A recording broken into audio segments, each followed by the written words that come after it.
로마서 1장 1절로 7절 말씀 다 함께 읽겠습니다. 예수 그리스도의 종 바울은 사도로 부르심을 받아 하나님의 복음을 위하여 택정함을 입었으니 이 복음은 하나님이 선지자들을 통하여 그의 아들에 관하여 성경에 미리 약속하신 것이라. 그의 아들에 관하여 말하면 육신으로는 다윗의 혈통에 나셨고 성결의 영으로는 죽은 자들 가운데서 부활하사 능력으로 하나님의 아들로 선포되셨으니 곧 우리 주 예수 그리스도시니라. 그로 말미암아 우리가 은혜와 사도의 직분을 받아 그의 이름을 위하여 모든 이방인 중에서 믿어 순종하게 하나니 너희도 그들 중에서 예수 그리스도의 것으로 부르심을 받은 자니라. 로마에서 하나님의 사랑하심을 받고 성도로 부르심을 받은 모든 자에게 하나님 우리 아버지와 주 예수 그리스도로부터 은혜와 평강이 있기를 원하노라. 아멘. 이 로마서를 대할 때 우리는 로마서가 얼마나 역사 가운데 하나님의 사람을 일으키는 데 사용받았는지를 잘 알고 있습니다.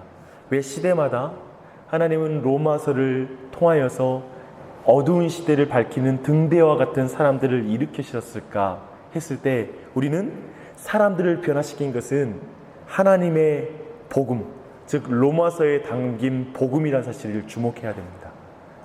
오직 복음만이 사람을 변화시킵니다. 역사상 내내 교회의 중요한 위치, 심지어는 교황의 자리라든지 이런 중요한 교회의 위치에 있어서 교회를 망가뜨린 지도자도 많이 있었고요. 그런 모든 위기 속에서 저 변방에서 한 대학교에서 작은 곳에서 하나님이 등불과 같이 등대와 같이 사용하셔서 그를 통하여 그 어두운 시대를 밝혔던 역사 또한 있었습니다. 오늘날도 동일하죠. 정말 교회를 밝히는 사람, 이 시대를 밝히는 사람을 들어 쓰시는데 이 로마서는 여전히 이 로마서가 복음을 너무나 잘 드러내고 있기 때문에 오늘날 이 말씀을 통하여 변화의 역사가 일어날 줄 믿습니다. 우리 안에 그 변화가 있길 바랍니다. 근데 우리 한 가지 질문은 사람들이 변화되지 않는 이유는 무엇일까? 그렇다면 저는 1차적으로 복음으로 깨어짐이 없는 종교 생활 때문에 사람들이 바뀌지 않는다고 믿습니다. 복음으로 깨어지지 않는 것이죠. 교회에서 결국 만나는 대부분의 사람들이 오늘날 많은 사람들이 복음적 회심을 경험하지 못한 상태로 머물고 있는 상태로 그저 교회를 왔다 갔다 하는 경우는 굉장히 많습니다. 그래서 참으로 되게 유명한 목회자이기도 한데 그런 모든 목회자의 어떤 그 내밀한 고백은 뭐냐면 자기가 다니는 교회에 실제로 예수님을 진정 만나서 회심한 사람이 몇 퍼센트나 됐을까 했을 때 50%도 안 될 것이다. 그 이하일 것이다. 이렇게 말하는 고백을 심심찮게 들을 수 있습니다. 오늘날 많은 사람들이 교회를 떠나는 이유를 말해요. 그리고 오늘날 교회에 자신이 왜 안 다니는지를 많은 사람들이 말합니다. 사실 그들의 말에 대해서 우리가 새겨들을 내용들이 많습니다. 우리가 정말 잘못하고 있는 교회의 부족한 모습들이 많이 있죠. 그리고 사람들에게 실망을 주는 모습, 복음의 걸림돌이 되는 모습이 실제로 교회 안에 많이 있습니다. 하지만 그 교회를 떠난 그들에게 아마 이 질문을 다시 하고 싶습니다. 당신은 예수를 주요 그리스도로 믿습니까? 사실 이 질문 앞에 그들은 정직하게 대답할 수 있을까요? 또 다른 질문을 말하면 당신은 예수 그리스도의 노예라는 정체성, 자신이 하나님의 종이라는 정체성의 변화를 경험하셨습니까? 즉 제가 하고 싶은 말은 뭐냐면 실제로 교회를 떠나는 이유는 진정 예수 그리스도의 복음 앞에 진정한 격돌이 없었기 때문에 떠나는 이유가 많다라는 것입니다. 로마서의 전체 내용, 하나님이 어떻게 복음 안에서 죄인을 구원하셨는지, 그리고 하나님의 선물을 우리의 일상에서 어떻게 누릴 수 있는지, 이 두 가지가 로마서의 전체 내용을 구성하고 있습니다. 로마서를 읽을 때 그렇기 때문에 우리 안에 바른 기대는 뭐냐면 복음을 통해 우리의 정체성의 변화를 확인하는 것, 그리고 정체성의 변화를 경험하는 것, 그리고 또 함께 우리의 삶이 새로워질 것을 기대해야 돼요. 그러나 오늘날은 복음을 이해하는 건 교회 안에 너무 많이 있잖아, 설교도 많이 듣잖아, 행하는 것이 남아있을 뿐이야. 맞죠? 사실은 우리가 순종하지 않는 말씀이 너무나 많이 있습니다. 하지만 이 순종하게 하는 것은 복음은 이미 이해했으니까 이제 내 안에 결단만 남았고 의지만 남았어 라는 그 내 의지로 변화되는 삶이 아니라 복음을 다시 한번 온전히 듣고 그 복음이 주는 능력으로 내 의지가 생기는 것이죠. 내 의지가 발동하는 것이죠. 그래서 복음으로 말미암는 변화, 이것이 바로 오늘날 교회에서 다시 있어야 될 일입니다. 그래서 교회에서는 복음을 계속 바르게 전해야 돼요. 또 우리 들어야 되고 복음을 더 배워야 합니다. 그래서 교회 다니는 우리 안에 간절한 기도 제목은 하나님, 내가 복음을 더 알게 해주십시오. 예수 더 알기 원하네. 예수 더 알기 원하네. 그 안에 모든 능력이 내게 옵니다 라는 고백으로 열심히 배워야 되죠. 또한 동일하게 그것이 바로 내 삶에 변화시키는 삶의 능력으로 나타나는 역사가 일어나야 할 것입니다. 우리가 전 설교 가운데 전 주일의 설교 가운데 나눴던 내용은, 우리는 예수를 주라고 고백하는 바울이 어떻게 자신을 그리스도의 종이라고 기쁘게 말할 수 있을까? 예전에는 예수를 주라고 말한 사람을 죽이던 사람이 아니었습니까? 근데 그는 하나님의 복음을 만났다라는 거예요. 오늘 우리 보면은 1장 1절에 보면 하나님의 복음이라고 불러요. 그 복음의 소유에 대해서 이 복음이 전혀 사람으로부터 나온 것이 아니다, 하나님으로부터 왔다는 분명한 인정들이 있어요. 그 복음은 예수 그리스도입니다. 인격이죠.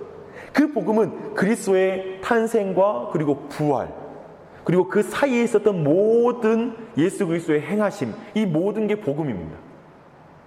근데 이 모든 복음이 그저 이루어진 게 아니라, 이 복음이 구약에 자신이 핍박했던 그 예수 그리스도가 자신이 구약을 근거해서 자신이 율법에 대한 열심이 있다고 생각하면서 예수 그리스도를 핍박했는데, 자신이 그토록 사랑했던 그 구약의 모든 말씀 안에 예수 그리스도를 깊이 만나는 그 경험을 통하여 바울이 하나님의 종이라는 그 신분을 분명하게 확인했다라는 것을 살펴보았습니다. 자신은 구약 속의 복음을 만나며 얼마나 자신이 어리석은 사람이요, 미련한 사람이요, 완악한 사람이요, 예수를 핍박한, 구원자를 핍박한 자였다는 사실을 깊이 깨달았던 것이죠. 그 경험을 통해서 사도 바울의 입술에선 하나님, 나를 종으로 여겨주시는 것이 과분합니다. 당연하지 않습니다. 종으로라도 받아들여지는 것이 제게는 너무나 큰 은혜입니다 라고 말하죠. 사람들은 권리라고 말하면 그 사람은 은혜를 모르는 자이죠. 바울에게 있어서는 종이 되는 것도 그저 과분할 뿐이에요. 영광임을 고백하는 것입니다. 오늘날도 동일하겠죠. 종으로 나를 써주신 것만으로도 감사합니다라는 고백이 나오는 것이죠. 더하여 그가 만난 부활하신 예수 그리스도를 통해, 성령의 능력을 통해서 부활하신 예수님을 직접 경험했기 때문에, 전체를 요약하면 구약에서 모든 내용을 통해 확인된 예수님의 탄생과 행하심과 부활, 승천, 이 모든 것이 하나님의 말씀 안에 있었던 일의 성취임을 깨달을 때 그 안에 믿음이 생기는 것입니다. 사람을 그렇기 때문에 변화시키는 두 가지 방법이, 하나는 초자연적인 그 빛을 통하여서 사람이 바뀌는 것도 있지만, 두 번째로는 말씀을 통하여 그 안에 계신 예수 그리스도를 만나면서 사람은 변화됩니다. 그러면서 이 모든 복음을 통하여 바울에게 일어난 변화는 자신이 핍박한 예수님이 우리 주 예수 그리스도가 되었다라는 것입니다. 그래서 우리 4절 끝이 바로 그걸 요약해 주는 거예요. 끝에 보면은 하나님의 아들로 선포되었으니 곧 우리 주 예수 그리스도시니라. 결국 복음 선포가 만들어낸 고백은 뭐냐면, 예수는 주요 그리고 그리스도시다 라는 이 고백이 복음으로 말미암은 우리 안에 근본적인 고백의 변화입니다. 그 변화가 있어야 하는 것이죠. 바로 그것 때문에 바울은 변화되었습니다. 그리고 그러고 있어야 자신의 정체성이 결정나는 거죠. 근데 오늘 좀 지난 말씀에 더하여서 보고 싶은 건 5절에 있는 말씀이에요. 그로 말미암아 우리가 은혜와 사도의 직분을 받아 그의 이름을 위하여 모든 이방인 중에서 믿어 순종하게 하나니, 결국 우리 또한 이 예수 그리스도의 이 복음을 믿어 순종하게 하나니, 믿어 순종하게 하나니, 이 두 가지가 오늘 로마서 1장부터 7절까지 전체 구조를 보면, 즉 예수 그리스도 주요 그리스도요, 자신은 종이다 라는 이 구조 안에도 믿어 순종하게 하나니, 이 두 가지 구조가 같이 있는 거예요. 지금 본문 안에. 그러니까 바울은 1절부터 7절이 사실은 로마서에 대한 그 서론이고, 그리고 인사거든요.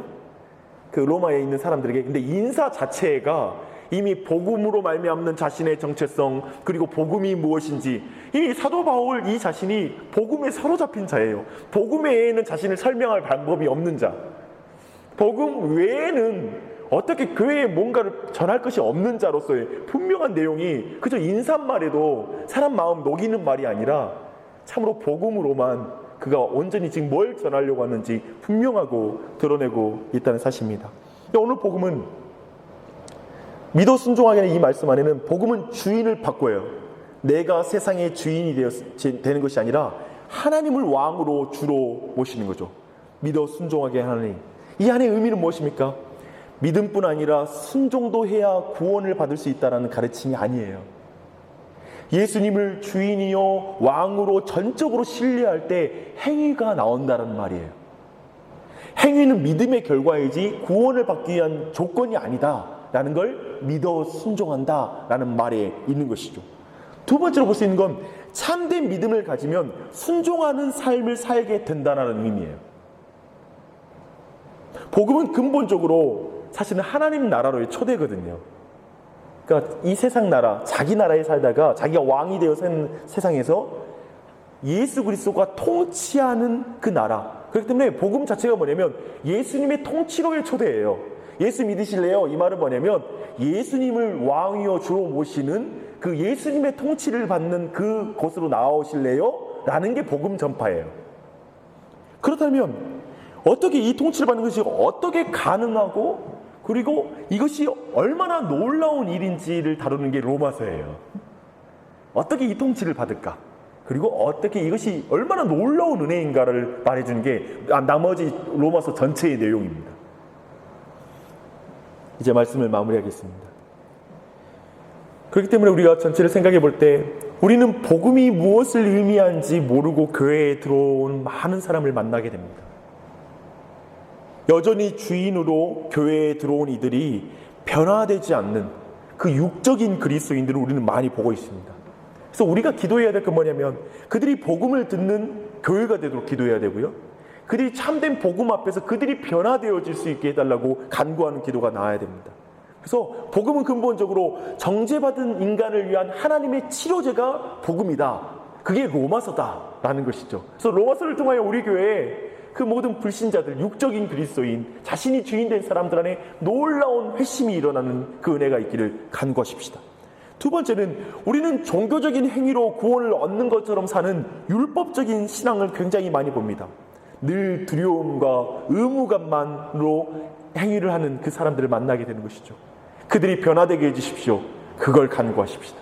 복음으로 말미암아 참된 변화를 경험할 수 있도록 간구하십시다. 또한 세 번째로는 믿어 순종하게 하나니라는 말씀을 드리며 자신의 믿음이 참된 믿음인가 고민하는 교인들을 보게 됩니다. 그들의 변화를 위해서 기도하십시다.